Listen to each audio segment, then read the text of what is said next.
Chers scribes accroupis, c'est toujours une joie de vous accueillir au musée de Napoléon Ier du château de Fontainebleau. L'année dernière, dans le cadre du Festival de l'Histoire de l'Art, où en 2023 le pays invité était la Belgique, nous avions exploré les collections et interrogé celles liées à la Belgique, soit parce que explicitement à thème belge, soit parce que né d'un pinceau ou d'un ciseau belge.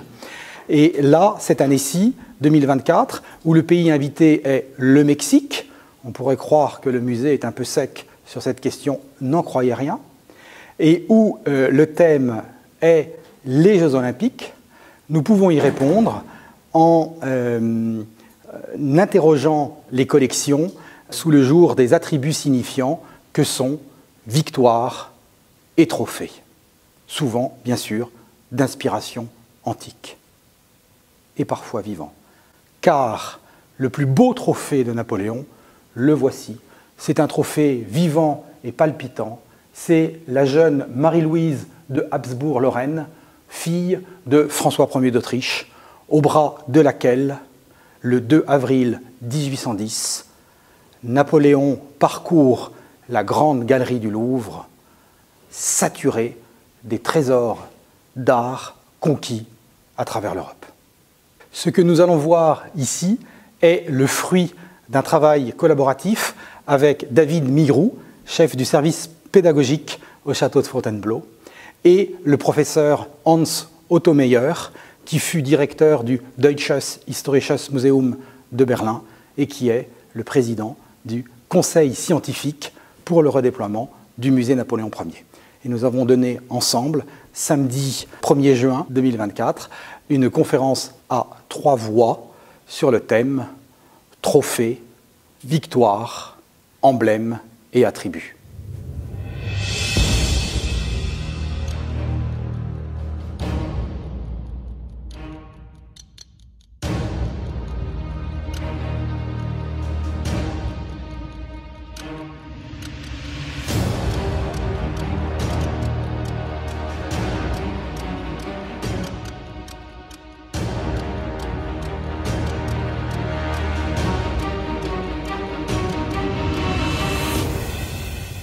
Première séquence, construire l'image d'un homme exceptionnel, du vainqueur à l'empereur. Ce n'est pas du jour au lendemain que Bonaparte s'est mué en Napoléon. Il y a évidemment une graduation dans sa montée au pouvoir. Il y a ses succès de guerre civile à Toulon, où il reprend la ville aux Anglais et aux royalistes. Il y a la répression de l'insurrection royaliste en 1795, où il sauve la Convention et s'attire à la reconnaissance de Barras. Il y a ses succès en Italie, de la première campagne en 1796-97, puis en Égypte en 1798-99. Succès limité, je rappelle qu'il déserta et abandonna son armée, craignant d'être arrêté à son retour en France, mais le discrédit du directoire était tel que l'opinion voyait déjà en lui un sauveur. Il y a le coup d'État des 18 et 19 Brumaire en 8, et il y a une deuxième campagne d'Italie. Car au printemps 1800, la position des Français en Italie est anéantie, les Autrichiens ont reconquis le Milanais, Masséna est assiégé à Gênes, et Bonaparte doit franchir le Grand Saint-Bernard, et par une habile manœuvre, prendre à revers les troupes autrichiennes déconcertées et remporter le 18 juin 1800, in extremis grâce à l'arrivée de Desaix, la bataille de Marengo. Et la balle était passée si près qu'on éprouva le besoin de frapper médaille pour commémorer cette victoire. Et ce sont des artistes italiens, le graveur Carlo Lavi, piémontais d'origine, d'après un dessin d'Andrea Appiani, milanais, qui produisirent cette médaille dite de Marengo, où l'on voit un homme à la nudité héroïque, Bonaparte, relever une femme éplorée, la Repubblica Cisalpina mise à terre par l'invasion autrichienne, tandis que, à l'arrière, une figure de l'histoire inscrits sur un bouclier, accrochés à un arbre, comme des dépouilles opimes, donc à l'arrière-plan, inscrire ces hauts faits. Et la légende dit « Duodecim munitissimis pidiis una die ad deditionem coactis », c'est-à-dire 12 places fortes en un seul jour, réduites à capituler. Le côté fulgurant, le côté le jour décisif qui emporte toute la campagne. Cette médaille, évidemment, campe Napoléon en sauveur de la République cisalpine, restituteur, releveur, à l'image de ce groupe sculpté, plus tardif, exécuté en 1807, et qui représente Napoléon, là encore à la nudité héroïque, relevant l'Italie comme puissance maritime.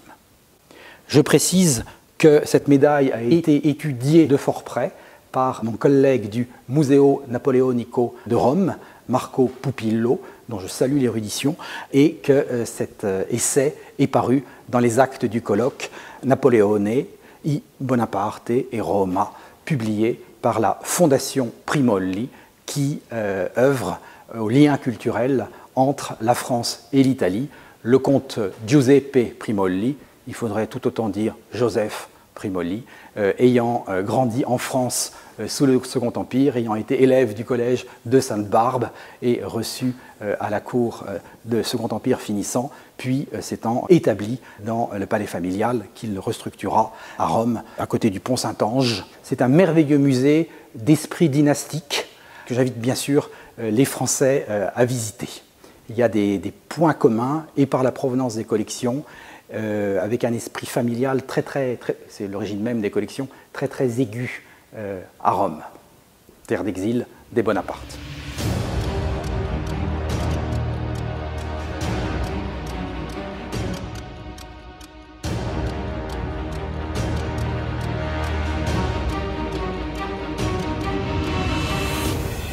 Deuxième temps, la paix gagnée par les armes. Et cette fois-ci, ce sont des artistes français qui gravent deux médailles. La première, par le graveur Bertrand Andrieux, représente la paix générale. Et on voit une figure de Victoire ailée écrivant sur un bouclier à la gloire des armées françaises.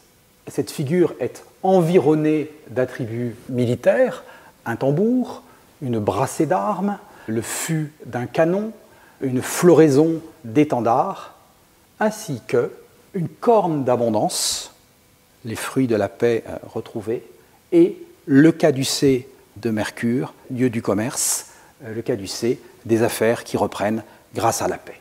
Et cela est légendé, paix générale, 1801-1802, c'est-à-dire la paix de Lunéville avec l'Autriche et avec les Habsbourg d'Autriche et le Saint-Empire romain de nation germanique, et la paix d'Amiens en 1802. La paix d'Amiens avec la Grande-Bretagne fait elle aussi l'objet d'une médaille particulière, dans un cadre bien spécial. C'est le concours dit de l'an 10. Il y a un appel aux artistes de la République française à célébrer soit la loi sur les cultes, soit la paix générale. Et là, Rambert Dumarest présente un dessin à grandeur d'exécution, c'est la règle du concours pour la traduction en médaille, où l'on voit le héros casqué, et pour le reste à la nudité héroïque, tenant de son bras gauche une statuette de victoire, comme celle que Napoléon en Imperator tiendra en 1806 au sommet de la colonne de la Grande Armée, place Vendôme. Et de l'autre main, ce même Napoléon tient un rameau d'olivier de la paix qu'il concède, en tout cas c'est ce que veut dire cette médaille française, qu'il concède à l'Angleterre, quelque peu affalée, s'appuyant sur un léopard, ce sont évidemment les trois léopards d'Angleterre. Et on voit que, du point de vue français, cette paix d'Amiens, c'est par condescendance qu'on l'accorde à l'Angleterre. Voilà comment, peu à peu, avance cette image On a vu le héros nu qui relève la Repubblica Cisalpina. On voit ici une victoire qui fait référence à la paix générale. On le voit apparaître ici comme l'acteur concédant la victoire. Nous le voyons maintenant sur ce bas-relief en cire offert par Tariq Bouguerira, fondateur de l'excellente galerie Imperial Art, et qui est l'œuvre de Jean-Martin Renaud, un homme qui est lié au milieu des médaillistes, et qui représente, c'est le titre du livret du Salon des artistes vivants de 1802, la paix fait dételer les chevaux de Mars du char de la victoire et conduit Bonaparte à l'immortalité. Ce salon de 1802 ouvre le 15 Fructidor en 10 du calendrier révolutionnaire, qui a cours légal, c'est-à-dire le 2 septembre 1802, c'est-à-dire quelques mois après Bonaparte promu consul à vie en mai 1802. On voit la graduation dans le rang du personnage. Il apparaît ici évidemment en habit de consul, de premier consul, qui est le même que celui de consul à vie. La victoire ailée tient de sa main droite une palme. Les chevaux ont été dételés, ils sont au nombre de 4. Nous retrouverons évidemment ces éléments d'un quadrige. Et la paix, tenant un rameau d'olivier. Évidemment, il y a une étroite correspondance entre les œuvres, entre une médaille frappée en argent et un bas-relief façonné en cire. Et cette victoire tenant une palme guide vers l'immortalité, déjà Bonaparte, immortalité qui est exprimée par une étoile à 5 branches, qui est à la fois le meuble héraldique ancien de la famille Buonaparte et l'étoile de la destinée de l'immortalité. Je précise que cette technique de modelage de cire sur ardoise d'une épaisseur délibérément graduée vise à imiter un camé, pierre présentant plusieurs couches, que l'on dégage de façon à donner un relief. C'est une œuvre extrêmement rare et qui jouera un grand rôle dans notre futur cabinet des arts précieux, où nous montrerons le pouvoir croissant de l'empereur par une progression iconographique.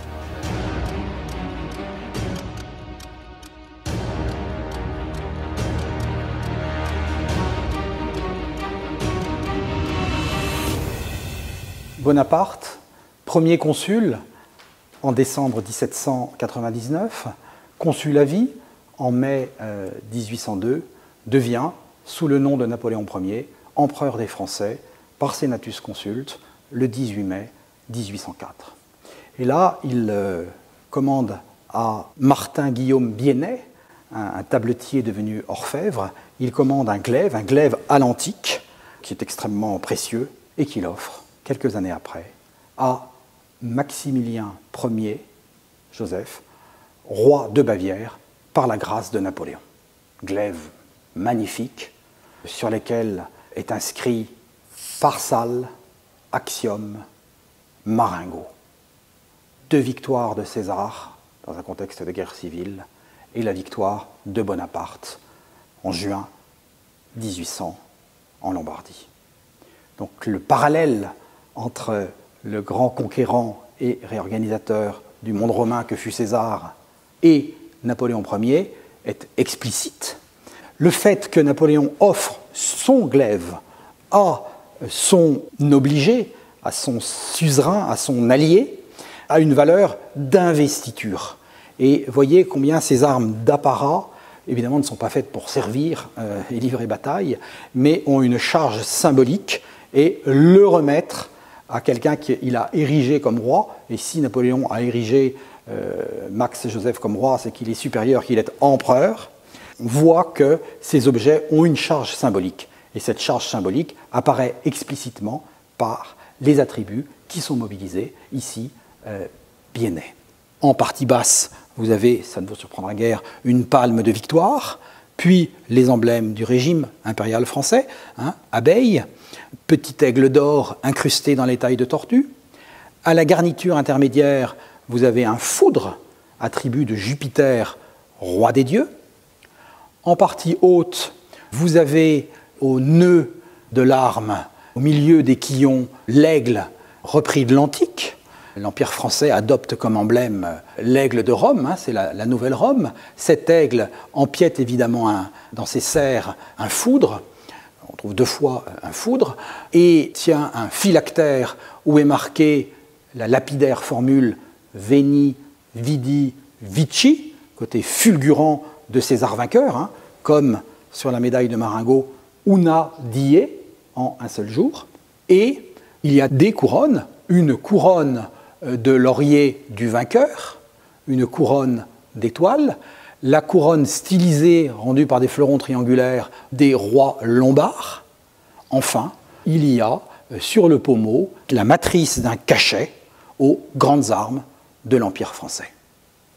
On a le parallèle avec l'Antiquité qui se retrouve dans le parallèle des langues, Veni, Vidi, Vici, et honneur, patrie, la devise de la Légion d'honneur fondée en 1802 par Bonaparte, et on a explicitement cette aigle romaine, mais qui palpite de la croix de la Légion d'honneur émaillée, qui accroche la lumière, cet émail blanc, sur fond d'une poignée en or massif, d'une lame que vous ne pouvez pas voir, mais qui, je vous précise, incrustée d'or, et ce préciosissime fourreau en écaille de tortue d'une seule pièce, précise le mémoire de livraison. Profitons de l'occasion pour détailler cette magnifique planche d'huissier de la Chambre qui figure dans le livre du Sacre, exemplaire absolument unique parce qu'il associe le projet dessiné par Isabey pour le personnage et les costumes et Percier pour l'encadrement ornemental, en regard avec la traduction en gravure, ici par Massard père. Et l'on voit bien que ces attributs symboliques sont essentiels. Vous voyez que cet huissier de la Chambre tient bien sûr une masse d'huissier, ce qui est repris par ces 2 masses qui se dressent, tandis que vous avez un foisonnement d'attributs qui commence à vous être familier. Vous avez un foudre ailé en partie basse, des aigles aux 4 angles, le monogramme couronné de laurier de l'empereur et au sommet de la composition, toujours cet aigle empiétant un foudre couronné à la fois sur les côtés de laurier et d'une couronne orfévrée en partie haute.